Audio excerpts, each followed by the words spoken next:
स्वागत है आप सभी का हमारे YouTube channel B L live classes में। इसमें हम लोग कक्षा 6 के गणित का सलूशन कंटिन्यू कर रहे थे और यह जो वीडियो है पाठ 13 दक्षता अभ्यास 13 है। ठीक है, तो इसमें हम लोग दक्षता अभ्यास 13 का सलूशन देखेंगे। इसको हम लोग सॉल्व करेंगे। तो सॉल्व करने से पहले इसके कुछ तथ्यों को पढ़ लेते हैं, कुछ टॉपिक को पढ़ लेते हैं कि यह अभ्यास किस टॉपिक पर है। उसके बाद हम लोग फिर इसको सॉल्व करेंगे। तो यहाँ से देखेंगे हम लोग, यहाँ पे है समरूपता की अवधारणा। क्या है? समरूपता की अवधारणा। तो समरूपता होता क्या है? समरूपता मतलब समरूप, यानी कि दो आकृतियों का जो रूप है वह एक ही जैसा होना चाहिए। जैसे कि इसके पहले हम लोग पढ़े हैं क्या, सर्वांगसम आकृति। सर्वांगसम में क्या देखें हम लोग कि एक आकृति के ऊपर की दूसरी आकृति, जैसे दो आकृतियाँ यहाँ बनी हुई हैं, अगर इसको एक दूसरे के ऊपर रखा जाता है तो यदि इसके ऊपर पूरा फिट बैठ जाता है अच्छे से, तो उसको हम लोग क्या कहते हैं? सर्वांगसम कहते हैं। क्या कहते हैं? सर्वांगसम कहते हैं। सर्वांगसम अर्थात समान आकृति, यानी कि जो शेप है उसका वह बिल्कुल क्या होना चाहिए? समान होना चाहिए। माप समान होना चाहिए। साइज जो है वो भी क्या होना चाहिए? साइज भी क्या है? वो भी जो है कि समान होती है। साइज भी दोनों एक जैसा होना चाहिए। प्रकृति में कुछ ऐसी आकृतियां हैं जो आकृतियों में समान रूप से होती हैं किंतु समान माप की नहीं होती हैं, तो उसको हम लोग क्या कहते हैं? समरूपता कहते हैं। अब आपको समझ में आ गया होगा कि सर्वांगसम और समरूपता में क्या अंतर है। ठीक है, समरूपता में क्या अंतर है? तो सर्वांगसम है, इसमें जो है कि शेप और साइज दोनों समान होना चाहिए। दोनों क्या होना चाहिए? समान होना चाहिए। लेकिन समरूपता में केवल सेम आकृति सेम होना चाहिए, जो साइज है वह समान नहीं होता है। क्योंकि कई ऐसी आकृतियां हैं जो एक देखने में तो एक जैसे लगती हैं, पर वह एक जो है कि छोटी हैं और एक क्या होती हैं? बड़ी होती हैं। तो ऐसे जगहों पे हम क्या कहते हैं? समरूपता कहते हैं। तो यह जो टॉपिक है या जो अभ्यास है यह समरूपता पर है। ठीक है, इसके पहले जो हम लोग पढ़े थे वह किस पे था? सर्वांग समता पे। अगर आप इसके पहले का वीडियो नहीं देखे हैं तो प्लीज़ आप जाकर के पहले इसके पहले का वीडियो देखिए, फिर आप समझ पाएंगे कि सर्वांगसम क्या होता है। चलिए अब यहाँ से आगे बढ़ेंगे हम लोग। तो यहाँ पे हम लोग देखेंगे कि जैसे कि कई आकृतियाँ दिखाई गई हैं। फर्स्ट आकृति में देखेंगे एप्पल में, तो देखने में तो दोनों एक जैसे लग रही हैं, यानी कि आकृति जो एक ही जैसा है, पर इसका जो साइज है वह अलग अलग है।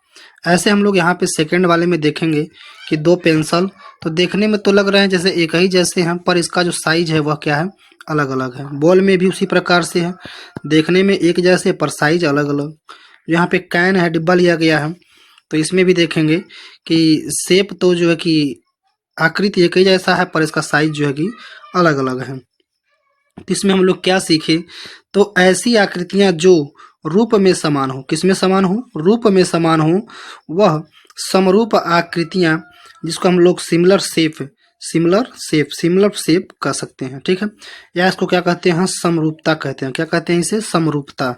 ठीक है, समरूपता मतलब आकृति जो है कि वह एक ही जैसा होना चाहिए, शेप जो है कि एक ही जैसा होना चाहिए, पर साइज एक जैसा नहीं होता है। चलिए आगे बढ़ेंगे। तो आगे हम यहाँ से देखेंगे कि किन किन चीज़ों को हम लोग यहाँ से समझ सकते हैं। जैसे कि हाथी के दो भिन्न आकार को देख सकते हैं। ठीक है, पेड़ के दो भिन्न आकार को, तो दो आकार होते हैं पर उसकी जो साइज है वह एक जैसे नहीं होते हैं। ध्यान देने के लिए कह रहा है यहाँ पे कि दो सर्वांगसम आकृतियाँ समरूप होती हैं, यानी कि अगर दो आकृतियां सर्वांगसम हैं तो उन्हें हम समरूप कह सकते हैं। ठीक है, परंतु यह आवश्यक नहीं है कि समरूप आकृतियां सर्वांगसम हैं। ठीक है, यानी समरूप आकृतियां, क्योंकि सभी जो समरूप आकृतियां हैं वह सर्वांगसम हो सकती हैं। ठीक है, क्योंकि लेकिन साइज जो है कि उसका अलग अलग हो सकता है। ठीक, तो यहाँ पे कह रहा है कि अगर हम लोग देखें कि तीन समबाहु त्रिभुज खींचिए जिनकी भुजाएं 3, 4, 5 सेमी के हैं और बताइए कि तीनों त्रिभुज समरूप हैं या सर्वांगसम। तो तीन समबाहु खींचे, यदि समबाहु त्रिभुज खींचते हैं, अगर वह सभी एकदम एकदम एक ही माप के हैं, जैसे कि 3 है, 4 है, 5 है, और दोबारा भी हमने ऐसे खींच दिया, यह 4 है, 3 है, 5 है, ऐसे एक और हमने बना दिया, यह 3 है, 4 है, 5 है, तो साइज दोनों की क्या है? एक जैसा है। साइज क्या है? एक जैसा है। तो इस आकृतियों को हम क्या कहेंगे? सर्वांगसम कहेंगे। क्या कहेंगे? सर्वांगसम कहेंगे। क्या कहेंगे? सर्वांगसम। लेकिन अगर जैसे मान लीजिए यहाँ पे है, यहाँ पे हो गया, या 4 हो गया, 3 हो गया, और यह जो है कि 5 हो गया, और दूसरी आकृति जो हम बना रहे हैं यहाँ पे उससे थोड़ा बड़ा बना रहे हैं। 4 का दूना हम यहाँ पे 8 कर दे रहे हैं, 3 का दूना यहाँ पे 6 कर दे रहे हैं, 5 का दूना यहाँ पे 10 कर दे रहे हैं, ठीक है।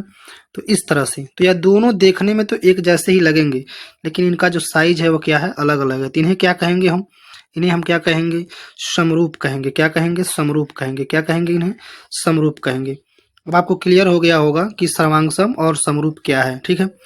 तो यहाँ पे एक बार और इसको पढ़ दे रहे हैं, यानी कि दो सर्वांगसम, सर्वांगसम मतलब आकृति एक ही जैसे हों, साइज भी एक ही जैसा हो, तो वह समरूप हो सकती हैं। इन्हें समरूप कह सकते हैं कि दोनों एक ही जैसे हैं, समरूप हैं। परंतु यह आवश्यक नहीं है कि यह जो दोनों समरूप आकृतियां हैं, यहाँ पर और यहाँ पर, यह जो दोनों समरूप आकृतियां हैं, यह जरूरी नहीं है कि यह सर्वांगसम हो। क्यों? क्योंकि एक छोटा है और एक क्या है, बड़ा है। तो यह समरूप है पर सर्वांगसम नहीं है। समरूप है लेकिन सर्वांगसम यह नहीं है। तो वह चीज जो है कि इसमें समझाया गया था कि सभी सर्वांगसम आकृतियां समरूप हो सकती हैं, बट सभी सर्वांगसम आकृतियां समरूप हो सकती हैं, बट सभी समरूप जो आकृतियां हैं वह सर्वांगसम नहीं हो सकती हैं। इस बात का हम ध्यान रखेंगे। चलिए आगे बढ़ेंगे।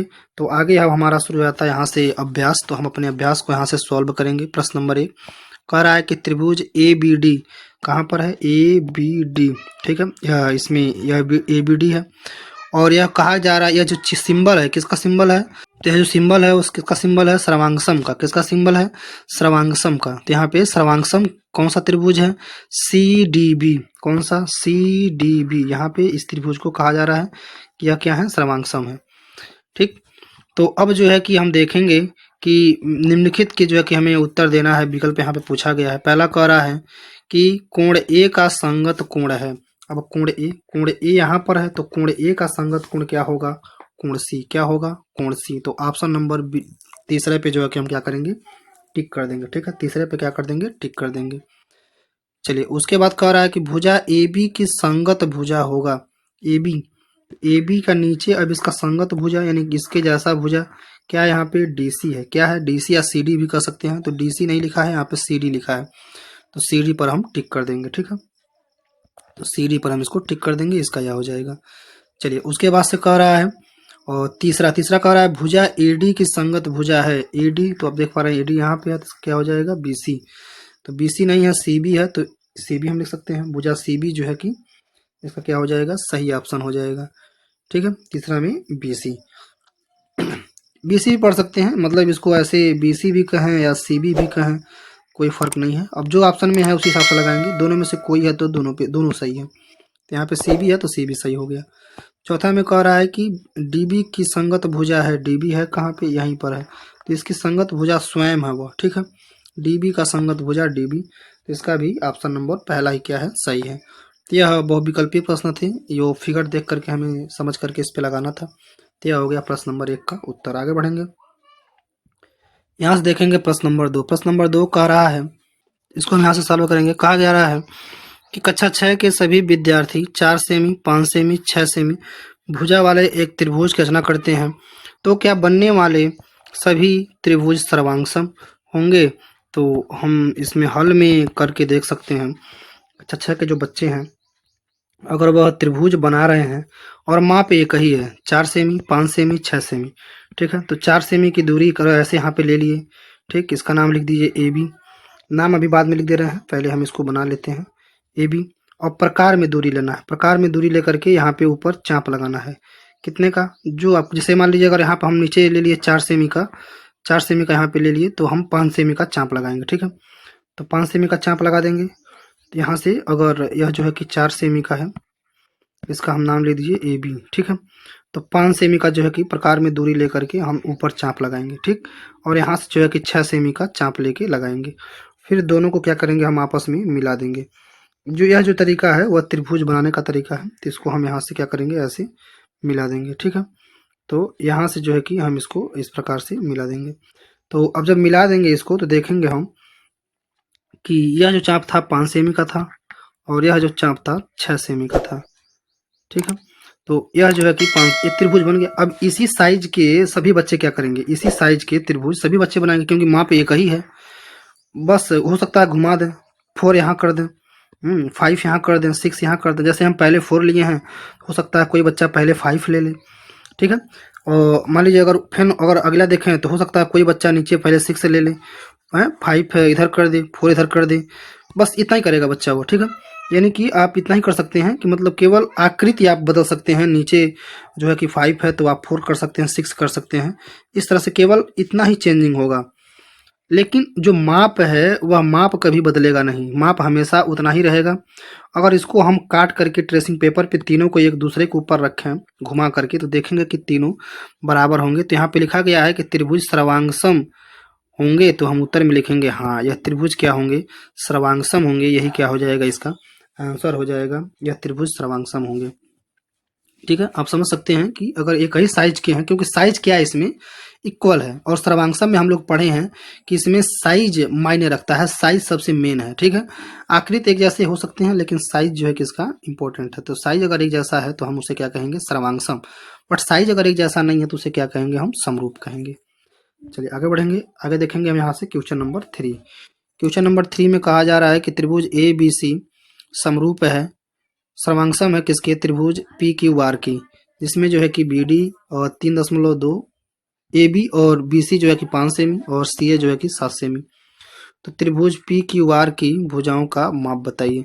चलिए हम यहाँ पे इसको ऐसे बना लेते हैं, क्योंकि समरूप यहाँ पे बताया गया है, ठीक। तो यह त्रिभुज हो गया हमारा, इसका नाम लिख देते हैं ए बी सी, और एक और बगल में त्रिभुज हो गया, क्योंकि सर्वांगसम है तो इसका नाम लिखेंगे हम पी क्यू आर, ठीक है, पी क्यू आर। अब ए बी का जो मान है यहाँ पे 3 ए बी यहाँ का मान जो है 3.2 सेमी, तो इसको हम लिख लेंगे 3.2 सेमी जो है कि इसका माप हो गया 2 सेमी, ठीक। उसके बाद बी सी का माप जो है कि 5 सेमी, यह जो है कि 5 सेमी। हमें माप नहीं बनाना है, बस ऐसे हम बना करके समझने के लिए, ताकि सवाल हमारा सही हो। और ए सी का जो मान दिया है 7 सेमी, ठीक है, या 7 सेमी। और त्रिभुज पी क्यू आर में चलेंगे तो भुजाओं का माप, और भुजाओं का माप जब हम लिखने जाएंगे तो चूंकि यहाँ पे लिखा गया है कि त्रिभुज ए बी सी सर्वांगसम है किसके, त्रिभुज पी क्यू आर के, ठीक है। तो जबकि इसमें हमें ए बी जब सर्वांगसम है तो ए बी जो बराबर होगा किसके, पी क्यू के, ठीक है। और बी सी जो बराबर होगा किसके, क्यू आर के, ठीक। और जो ए सी है जो वह बराबर होगा किसके, पी आर के या आर पी के। ये तीनों भुजाएं आपस में क्या होंगी, बराबर। तो माप भी क्या होगा, आपस में बराबर। तो लिख सकते हैं हम पी क्यू बराबर लिख सकते हैं 3.2 सेमी, ठीक है। और कोमा लगा देते हैं। उसके बाद से क्या है, क्यू आर, क्यू आर हमारा हो जाएगा यानी बी सी के बराबर है तो 5 सेमी, ठीक। और उसके बाद बचता है हमारा आर पी या पी आर भी कर सकते हैं, आर पी या पी आर, ठीक है, पी आर। यह जो बच जाएगा कितने का, 7 सेमी का। तो यह हमारा क्या हो जाएगा, प्रश्न का आंसर हो जाएगा, क्योंकि 3 सेमी का यह होगा, 7 सेमी का यह होगा, 5 सेमी का यह। क्यों, क्योंकि दोनों त्रिभुज आपस में क्या है, समरूप हैं, एक जैसे हैं। समरूप यानी कि सर्वांगसम है, समरूप भी कह सकते हैं तो सर्वांगसम है, ठीक है, मतलब दोनों एक जैसे साइज के हैं। चलिए आगे बढ़ेंगे। अब यहाँ से देखेंगे हम लोग क्वेश्चन नंबर 4। क्वेश्चन नंबर 4 में कहा जा रहा है कि एक त्रिभुज की 3 भुजाओं दूसरी त्रिभुज की तीनों भुजा संगत भुजा के बराबर है, तो क्या यह त्रिभुज सर्वांगसम है, ठीक है। तो अब देखेंगे हम लोग बना लेते हैं। एक त्रिभुज यहाँ पर है, ठीक है, ऐसे त्रिभुज, इसका नाम लिख देते हैं ए बी सी, यह त्रिभुज हो गया। क्यों कह रहा है, एक त्रिभुज की तीनों भुजाएं जो है कि तीनों भुजाएं दूसरी त्रिभुज की तीनों भुजाओं के बराबर है, यानी कि एकदम सेम टू सेम लिखा है, जैसे कि पी क्यू आर। तो इसकी जो भुजाएं जो है कि इस भुजा के बराबर, ठीक है, यानी कि तीनों भुजाएं आपस में क्या है, इसकी बराबर हैं, ठीक है, बराबर है लिखा हुआ है, संगत भुजाएं जो है कि बराबर हैं। तो क्या यह त्रिभुज सर्वांगसम होगा। अभी हम एक प्रश्न किए हैं question number 2, same to same उसी जैसा है, तो उत्तर में लिखेंगे हाँ, यह जो है कि सर्वांगसम होगा। फिगर भी आप ऐसे बना लेंगे, ठीक है, अच्छे से स्केल से बना लेंगे ताकि समझ में आए, ठीक है। तो यह जो है इस प्रश्न का उत्तर हो जाएगा।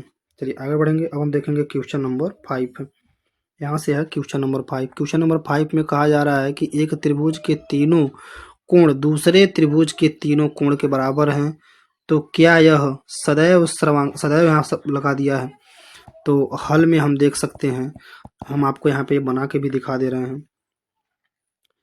ठीक है। जैसे मान लीजिए हमने ये बना दिया यहाँ पे ए बी सी, ठीक है, एंगल यहाँ पे दिखा दिए, ठीक है। समबाहु त्रिभुज अगर ले लेते हैं तो सभी क्या होंगे, 60-60 अंश के होंगे। समबाहु त्रिभुज अगर लेते हैं तो सभी क्या हो जाएंगे, 60-60 अंश के। अच्छा, आप ये भी समझ सकते हैं कि छोटा अगर बनाए तब भी कितना होगा, 60 अंश का। जैसे हम 60 अंश का अगर एंगल बनाते हैं तो 60 अंश के एंगल के लिए अगर हम इतना सा लेंगे तब भी यह 60 अंश का एंगल क्या हो जाएगा, बन जाएगा। अगर इतना पे लेंगे तब भी क्या हो जाएगा, यह 60 अंश का ही एंगल। मतलब इसको आगे बढ़ाएं यदि तो यह बड़ा भी हो सकता है। समझ पा रहे हैं इसको, मतलब एंगल यहाँ से काट देंगे छोटा और काटेंगे तो बड़ा, मतलब जहाँ से हम इसको अगर इरेज कर देते हैं, ठीक है, तो वहीं से जैसे मान लीजिए यहाँ इतना हम इरेज कर दिए तो देखने पे लग रहा है कि एंगल क्या है, छोटा है, लेकिन वो जो माप जो है कि उसका क्या है, 60 अंश का 60 अंश का है। दोनों एंगल क्या है, इक्वल है, चाहे भले देखने में क्या लग रहे हो, बड़ा छोटा लग रहे हो, लेकिन माप क्या है इनका, इक्वल है। लेकिन भुजाओं का माप देखें, अगर यहाँ पे 2 सेमी, यहाँ पे 2 सेमी, तो कम से कम यह 4 सेमी का है। तो इसको हम सर्वांगसम सदैव नहीं कह सकते। सर्वांगसम जो है नहीं कह सकते। सर्वांगसम जो है कि हम इसे नहीं कह सकते। क्या कह सकते हैं इसे, इसे हम समरूप कह सकते हैं। क्या कह सकते हैं, समरूप कह सकते हैं। क्यों समरूप कहेंगे, क्योंकि दोनों एक जैसे हैं लेकिन साइज जो है कि एक जैसा नहीं है। कोण की माप एक जैसा, लेकिन भुजा की माप एक जैसा नहीं है, ठीक है। साइज में अगर जैसे कि अगर हम लोग यहाँ पे एक त्रिभुज बना के हम दिखा दे रहे हैं, अगर यहाँ पे एक त्रिभुज हम बना लें, त्रिभुज अगर बना रहे हैं, वैसे बड़ा सा बना लिए, तो इसका नाम लिख दे रहे हैं PQR, ठीक है। और ये भी जो है कि 60-60 अंश के ही हैं, ठीक है। तीनों कोण जो है कि 60 अंश के ही हैं। अगर दोनों को एक दूसरे के ऊपर रखा जाए तो देखेंगे कि यह बेचारा इसके बीच में ही छोटा सा आएगा, ठीक है, वह उसको पूरा पूरा ढक नहीं पाएगा। और सर्वांगसम क्या कहता है कि अगर एक त्रिभुज को दूसरे त्रिभुज के ऊपर रखते हैं तो वह उसे पूरा पूरा क्या कर लेना चाहिए, ढक लेना चाहिए। तो यह जो है कि सदैव सर्वांगसम नहीं होगा, ठीक है। यह क्या होगा, समरूप होगा। इसका आंसर होगा नहीं होगा, ठीक है। अब समझ में आ गया होगा आप लोगों को कि क्यों नहीं होगा, क्योंकि इस 60 अंश के लेने पर जो है कि कोण तो बराबर है, कोण का मान बराबर है, लेकिन आकृति जो साइज है इसका वह बराबर नहीं है। साइज जो है कि इसका छोटा बड़ा हो जाएगा। तो इसलिए जो है कि यह सदैव, सदैव शब्द लिख दिया है, सदैव नहीं हो सकता है। हाँ, अगर छोटे से कंडीशन में लेंगे तो एक बार हो सकता है, लेकिन अगर बड़ा छोटा करेंगे तो फिर नहीं होगा। तो इसका आंसर लिखेंगे नहीं। चलिए आगे बढ़ेंगे। यहाँ से देखेंगे हम लोग क्वेश्चन नंबर 6। क्वेश्चन नंबर 6 में कहा गया है कि एक त्रिभुज का कोण 130 अंश का है, तो शेष दोनों कोण आपस में बराबर हैं, तो इन कोणों की माप, ठीक है। बढ़िया प्रश्न है। हम लोग इसको पहले पढ़े थे कोणों के माप के लिए। इसके पहले का जो एक्सरसाइज है अभ्यास 13F, अगर आप उसको नहीं देखे हैं तो प्लीज जाकर के उसको देखें। आप समझ पाएंगे कि त्रिभुज के तीनों एंगल कोणों का किस प्रकार से हम लोग उसको फाइंड करते हैं। चलिए यहाँ पे हम इसको एक बना लेते हैं त्रिभुज, ठीक है। त्रिभुज जो है कि लगभग 130 अंश का होना चाहिए, तो ये ऐसे बना लेते हैं, ठीक। यहाँ पे हो गया 130 अंश का, ठीक। और यह जो दोनों कोण है वो आपस में क्या है, बराबर है। लिखा गया है शेष दो कोण आपस में क्या है, बराबर। इसका हम नाम लिख देते हैं ABC, ठीक है। चलिए अब हम चूंकि लिख पाएंगे कि कोण A प्लस कोण B, या इसको ऐसे लिखते हैं त्रिभुज ABC में, त्रिभुज ABC में, ठीक है। हमने बनाया है एक त्रिभुज ABC, तो इसमें हम चलेंगे तो कोण A प्लस कोण B प्लस कोण C बराबर क्या ले सकते हैं, 180, क्योंकि त्रिभुज के तीनों कोणों का मान कितना होता है, 180 अंश होता है, ठीक है, 180 अंश। तो कोण A का मान हमें पता ही नहीं है, ठीक। और चूंकि हमें पता है कि दो कोण आपस में बराबर है, यानी कोण A जो है कि बराबर है किसके, कोण B के, ठीक है। चूंकि कोण A जो है कि कोण B के बराबर है, तो इसलिए लिख सकते हैं हम लोग कोण A प्लस कोण A, मतलब अब B के जगह पे भी हम क्या लिख सकते हैं, A, क्योंकि दोनों आपस में क्या है, बराबर है। और कोण C बराबर 180 अंश। अब एक कोण जोड़ेंगे तो कितना हो जाएगा, 2 कोण A हो जाएगा, प्लस अब C का मान है कितना, 130 अंश, कितना हो जाएगा, 130 अंश।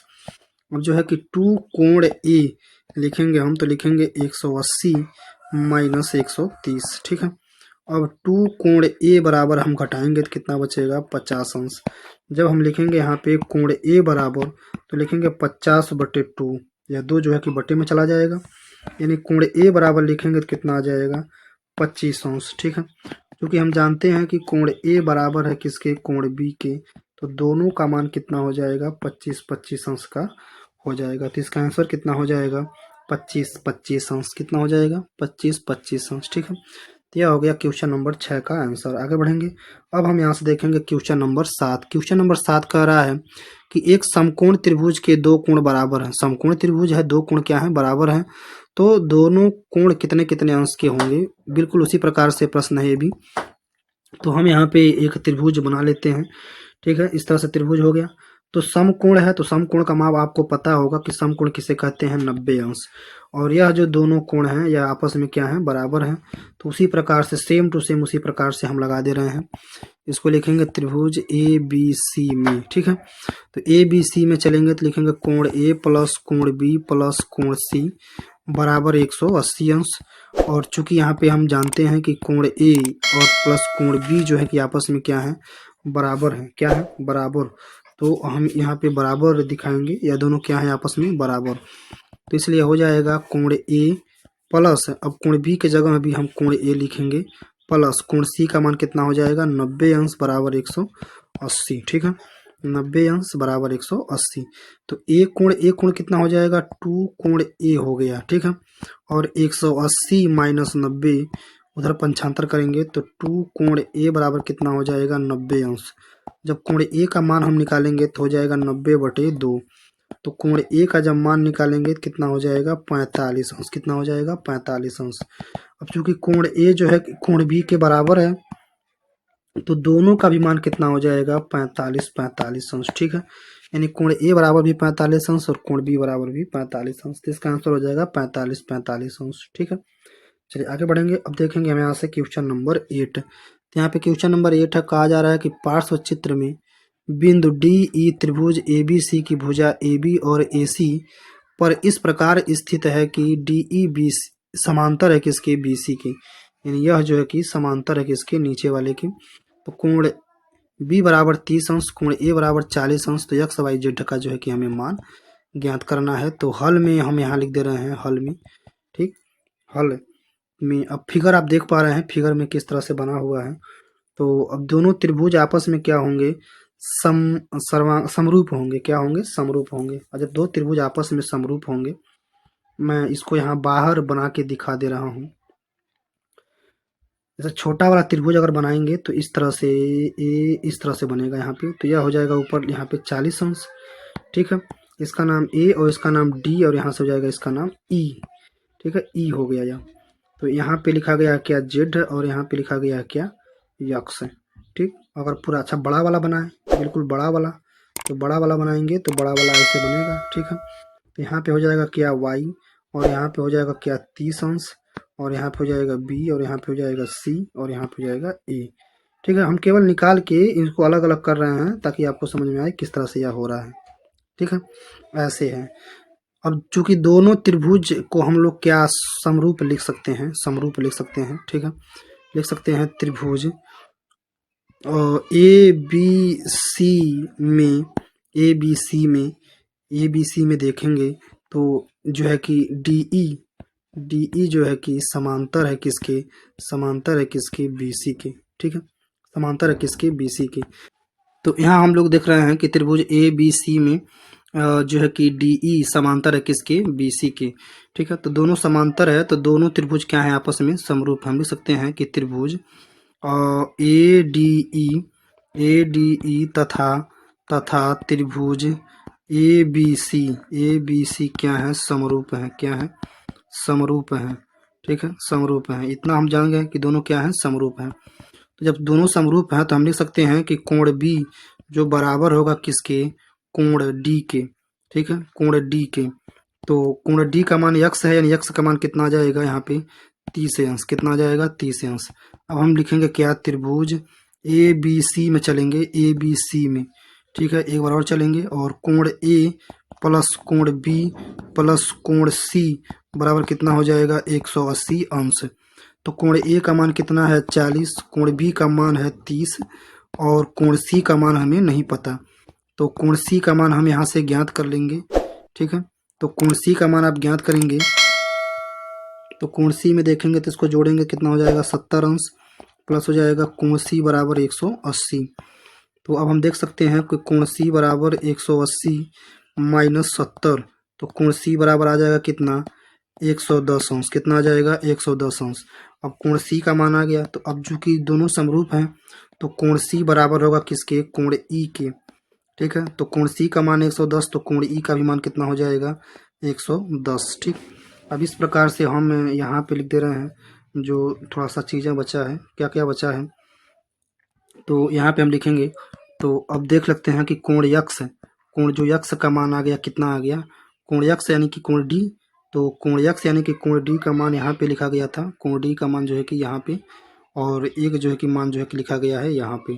ठीक, तो इस तरह से हम तीनों का मान देखेंगे कि कितना आएगा। ठीक, अब ध्यान से देखेंगे हम लोग। तो कोण यक्स का मान आ गया कितना? 30 अंश। और कोण वाई यानी कि कोण कोण जो है कि वाई का मान देखेंगे। कोण वाई का मान आ गया 110 अंश। ठीक, कोण वाई कोण जेड के बराबर है। तो दोनों यानी कि कोण वाई कोण जेड और कोण जेड भी क्या है? उसी के बराबर है। तो उसका भी मान कितना हो जाएगा? 110 अंश। तो यही क्या हो जाएगा? इसका आंसर हो जाएगा। यानी कोण यक्स का मान 30 अंश यहाँ से निकालेंगे, और कोण जो है कि वाई यानी सी और डी यानी कि सी और जो है कि जेड दोनों आपस में क्या है? बराबर। इस फिगर में दोनों एक ही में है, और हमने इन दोनों को अलग अलग क्या किया है? बनाया है, ताकि समझाने के लिए कि दोनों क्या है? आपस में समरूप हैं। तो जो सी है वह ई के बराबर है, सी जो है ई के बराबर है। तो इसलिए वाई और जेड दोनों का मान कितना हो जाएगा? 110 अंश। इस तरह से हो जाएगा कोण एक्स बराबर 30 अंश, कोण वाई बराबर 110, कोण जेड बराबर भी 110 अंश। ये हो जाएगा इस प्रश्न का उत्तर। चलिए आगे बढ़ेंगे। अब हम लोग देखेंगे क्वेश्चन नंबर 9। तो यहाँ से है क्वेश्चन नंबर 9। क्वेश्चन नंबर 9 में कहा जा रहा है कि पार्श्व चित्र में कोण सी समकोण है। ठीक है, जो कोण सी है यहाँ पे ऊपर वाला, वह क्या है? समकोण है। और कहा जा रहा है कि सी डी लंब है किस पे? ए बी पे। और कोण ए का मान जो है कि 45 अंश है। तो निम्नलिखित कोणों का जो है कि हमें मान ज्ञात करना है। ठीक है, तो अब हम इस फिगर में देख सकते हैं कि अब जो है कि इसमें अलग अलग जो है कि मान यहाँ पूछा गया है। तो यहाँ से हम इसका हल देखेंगे। पहला का हल देखेंगे। पहला में पूछा गया है कि कोण ए सी डी का मान ज्ञात कीजिए। ए सी डी ऊपर वाले का मान जो है कि ज्ञात करना है। तो चूंकि यहाँ पे लिखा गया है कि कोण सी जो है कि क्या है? कोण सी बराबर 90 अंश, यानी कि समकोण है तो 90 अंश। और ए भी लिखा गया है कि चूंकि सी डी जो है कि लंब है किसके? ए बी पर। तो जब यह लंब है तो इसके जो अगल बगल का जो कोण होगा, जैसे कि कोण C D A, C D A अगर लिखें हम लोग तो कितना ले सकते हैं? 90 अंश। कितना हो जाएगा? 90 अंश। ठीक, और कोण ए का मान यहाँ पे दिया गया है। कोण ए का मान कितना दिया गया है? 65 अंश। तो अब हम चल सकते हैं किसमें? त्रिभुज त्रिभुज ए सी डी में। ए सी डी में चलेंगे तो कोण ए प्लस कोण, अब सी के लिए हम ऐसे लिख रहे हैं, कोण ए सी डी, पूरा नाम लिख रहे हैं इसका। ठीक है, ए सी डी प्लस कोण, अब इसके लिए हम पूरा नाम लिख रहे हैं इसका, यानी कि कोण कोण C D A, C D A. ठीक है, बराबर कितना हो जाएगा? 180 अंश। तो कोण ए का मान दिया गया है 65 अंश, प्लस कोण ए सी डी का मान नहीं पता, यही हमें क्या करना है? ज्ञात करना है। और सी डी ए का मान दिया गया है कितना? 90 अंश। कितना? 90 अंश बराबर 180। अब हम इसको जोड़ लेंगे तो ये हो जाएगा 5 और 9 6 15, 155, प्लस हो जाएगा कोण ए सी डी। ठीक है, बराबर 180 अंश। तो इसको यहाँ पे सॉल्व कर लेते हैं। तो अब जब हम लिखेंगे कि कोण ए सी डी बराबर, तो 180 में से क्या करेंगे? 155 को घटा देंगे। तो कोण ए सी डी का मान कितना आ गया? 25 अंश। कितना आ गया? 25 अंश। तो यह एक उत्तर हो गया। ठीक है, पहला का उत्तर जो है कि पहला का आंसर यहाँ पे हो गया, पहला का आंसर। अब हम लगाएंगे किसको? दूसरा को, यानी पहला हम यहाँ लिख दे रहे हैं कितना आ गया? 25 अंश। ठीक है, अब दूसरा हम लगाएंगे, तो दूसरा के लिए इसे इरेज करते हैं, तो इसे इरेज कर दे रहे हैं। चलिए यहाँ से हम देखेंगे दूसरा को। दूसरा में जो है कि हमें क्या करना है? बी सी डी का मान ज्ञात करना तो है। कहाँ पे? बी सी डी, इसका मान जो है कि ज्ञात करना है। क्योंकि ऊपर वाले पूरे त्रिभुज का मान यानी कि कोण सी का मान जो है कि, चूंकि कोण सी का जो मान है वो कितना है? 90 अंश है। कितना है? 90 अंश। और इसी 90 अंश में से ये दोनों कोण क्या हैं? बने हैं। यानी कि हम लिख सकते हैं कि कोण सी बराबर कोण ए सी डी प्लस कोण बी सी डी। दोनों कोण जो है कि इसी एक ही कोण में, या दो के दोनों क्या हैं? बने हैं इसी में से। तो कोण सी का मान हमारे पास है कितना 90 अंश। और नंबर 1 में यानी कि प्रश्न नंबर 1 में जो है कि ए सी डी का मान हम लोग निकाले हैं कितना 25 अंश। प्लस यहाँ से हो जाएगा कोण बी सी डी। अब बी सी डी का मान हमें ज्ञात करना है, तो देखिएगा बी सी डी को हम वहीं पे रहने देंगे, बी सी डी को हम लोग वहीं पे ऐसे छोड़ देंगे क्योंकि बी सी डी, तो बी सी डी और 25 को हम 90 में से यानी कि यहीं पे छोड़ दें तो 90 में से 25 को क्या करेंगे घटाएंगे, 90 में से 25 को क्या करेंगे घटाएंगे, तो कोण बी सी डी का जो मान आ जाएगा, अब 90 में से जब 25 को घटाएंगे तो यह आ जाएगा कितना 65 अंश। कितना आ जाएगा 65 अंश। 10 से 5 गया 5 6 7 दोनों, ठीक है 65 अंश जो है क्या हो जाएगा इसका उत्तर। दूसरा का कितना आ जाएगा 65 अंश, ठीक है कितना आ जाएगा 65 अंश। अब हम लोग सॉल्व करेंगे किसको, तीसरे को सॉल्व करेंगे, ठीक है तीसरे वाले कोण को सॉल्व करेंगे। तो तीसरे वाले को हम लोग देखेंगे, उसके लिए हम इसे क्या करेंगे इरेज करेंगे, तो इसे हम इरेज कर देते हैं। चलिए यहाँ से देखेंगे हम लोग क्वेश्चन नंबर 3। तो क्वेश्चन नंबर 3 में देखेंगे हमको ज्ञात करना है क्या कोण बी सी बी डी। तो सी बी डी का ज्ञात करना है हमें।